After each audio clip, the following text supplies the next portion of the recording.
जय हिंद। नमस्कार। मेरे चैनल में आपका स्वागत है, हार्दिक अभिनंदन है। आज हम जनरल साइंस के अंतर्गत कुछ महत्वपूर्ण प्रश्न बताएंगे जो आगामी परीक्षाओं की दृष्टि से बहुत महत्वपूर्ण हैं। आप डेली सुबह मॉर्निंग में अपना टारगेट फिक्स करिए कि आज हमें इतना तैयार करना है, इतना पढ़ना है, और सारा दिन उस पर फोकस करिए। ऐसा अगर आप डेली करते हैं तो यकीन मानिए आपकी तैयारी बहुत अच्छी हो जाएगी। आप हर एग्ज़ाम फाइट करने लगेंगे। इसीलिए हम कहते हैं, कर दिखाओ कुछ ऐसा कि सब करना चाहे आप जैसा।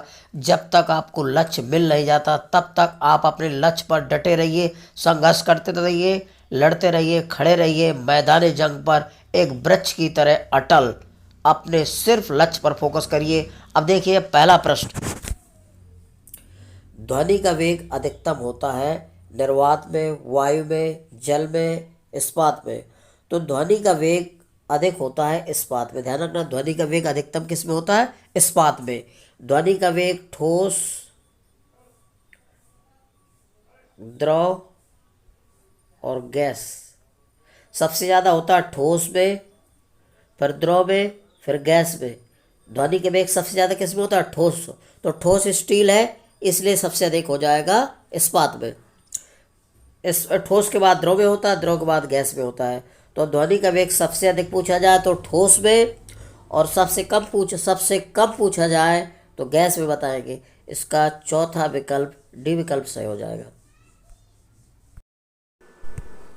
अगला है, निम्नलिखित में से कौन सा कार्बनिक अम्ल अंगूर, इमली, केला में प्रचुर मात्रा में विद्यमान रहता है? कौन सा वह कार्बनिक अम्ल है जो अंगूर, इमली तथा केला में पाया जाता है? तो टार्टरिक अम्ल होता है। टार्टरिक अम्ल पाया जाता है अंगूर, इमली तथा केला में प्रचुर मात्रा में विद्यमान रहता है, पाया जाता है। तो उसका डी विकल्प सही हो जाएगा। ठीक है। अगला है, देखिए निम्नलिखित में से कौन विटामिन सी का सबसे अच्छा स्रोत होता है? तो विटामिन सी का सबसे अच्छा स्रोत संतरा है, सेब है, गाजर है, आंवला है। तो विटामिन सी का सबसे अच्छा स्रोत आंवला होता है। चौथा विकल्प सही हो जाएगा, ध्यान रखना। आंवला सबसे अच्छा स्रोत होता है विटामिन सी का। फिर इसके बाद खट्टे रसीले फल होते हैं, जैसे नींबू है, संतरा है, मौसम्बी हो गया, टमाटर हो गया। ये सब जितने खट्टे रसीले फल होते हैं सब में विटामिन सी पाया जाता है, ध्यान रखना। आंवला एक ऐसा विटामिन है सी जो उबाल देने के बाद भी नष्ट नहीं होता। आंवले में ध्यान रखना, विटामिन जो सी होता है आंवले को अगर उबाल दिया जाए तो नष्ट नहीं होता। तो सबसे अच्छा स्रोत होता है आंवला। तो डी विकल्प सही हो जाएगा।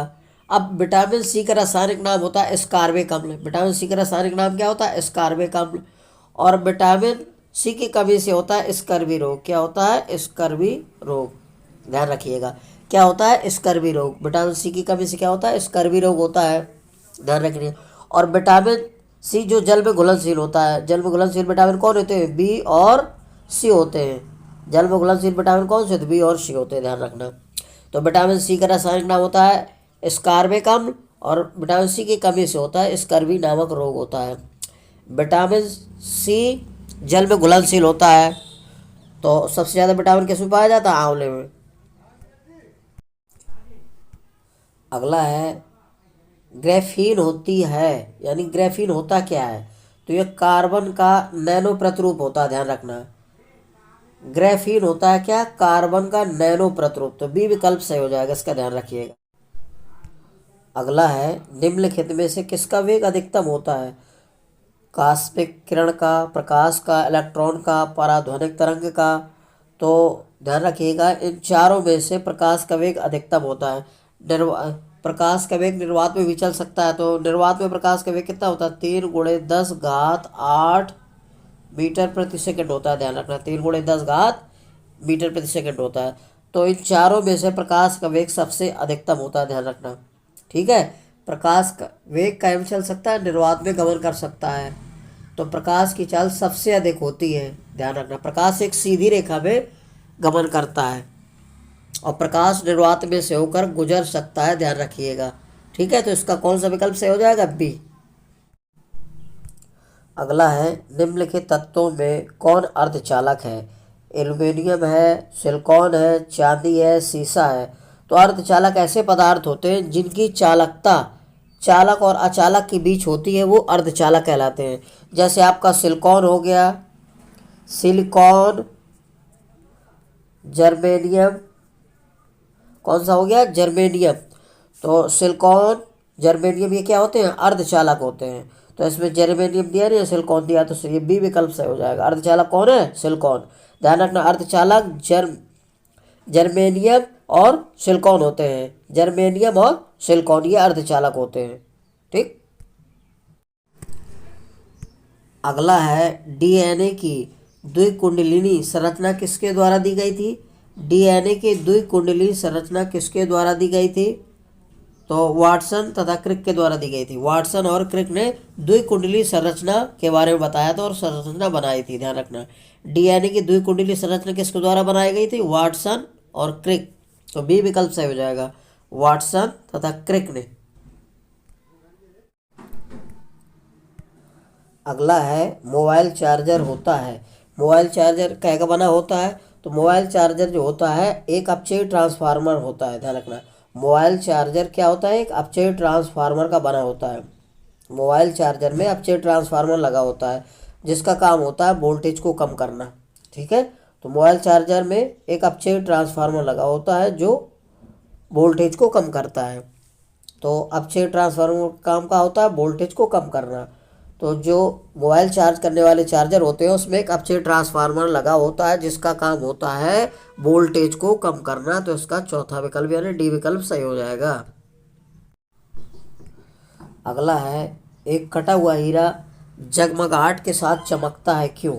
क्या कारण है कि कटा हुआ हीरा जगमगाहट के साथ चमकता है, तो कुछ स्वाभाविक गुण के कारण, पूर्ण आंतरिक परावर्तन के कारण, इसकी आणविक संरचना के कारण, प्रकाश के अवशोषण के कारण। तो हीरा, कटा हुआ हीरा चमकता है प्रकाश के पूर्ण आंतरिक परावर्तन के कारण। तो इसका बी विकल्प सही हो जाएगा, पूर्ण आंतरिक परावर्तन के कारण चमकता है। और ये भी पूछा जाता है कि कटा हुआ हीरा कितने अंश के कोण पर चमकता है, तो 24 अंश के कोण पर चमकता है। ध्यान रखना, 24 डिग्री का जब कोण बनता है तब चमकता है। तो एक कटा हुआ हीरा जगमगाहट के साथ चमकता है, उसका मेन कारण होता है पूर्णांतरिक परावर्तन, किसका, प्रकाश का पूर्णांतरिक परावर्तन के कारण हीरा चमकता है। तो बी विकल्प सही हो जाएगा, इसका ध्यान रखिएगा। अगला है निम्नलिखित में से कौन सा एक पदार्थ प्राकृतिक बहुलक है, तो बैकेलाइट, रेशम, लैक्सॉन, केवलार। तो इनमें से कौन सा प्राकृतिक बहुलक है, तो आपका जो रेशम होता है ये प्राकृतिक बहुलक है। ठीक है, बी विकल्प सही हो जाएगा। ऊन, रेशम,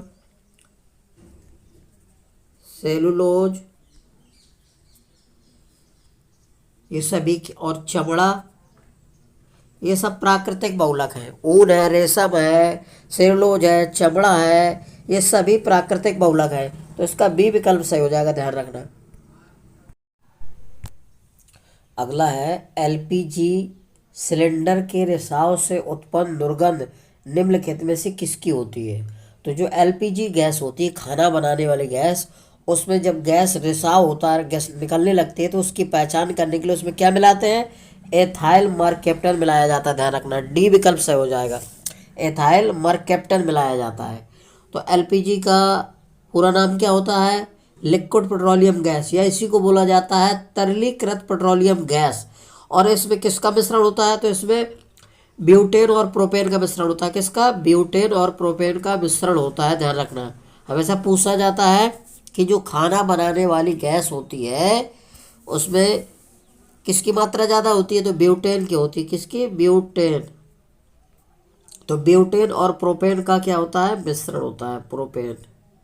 ठीक है, तो एलपीजी में दुर्गंध पता लगाने के लिए क्या मिला होता है, एथाइल मरकैप्टन मिला होता है। तो डी विकल्प सही हो जाएगा, इसका ध्यान रखिए।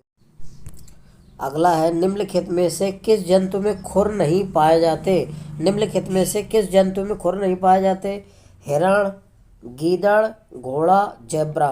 तो हिरण में नाखून पाए जाते हैं, हिरण में, जेब्रा में पाए जाते हैं, घोड़ा में पाए जाते हैं, लेकिन गीदड़ में नहीं पाए जाते।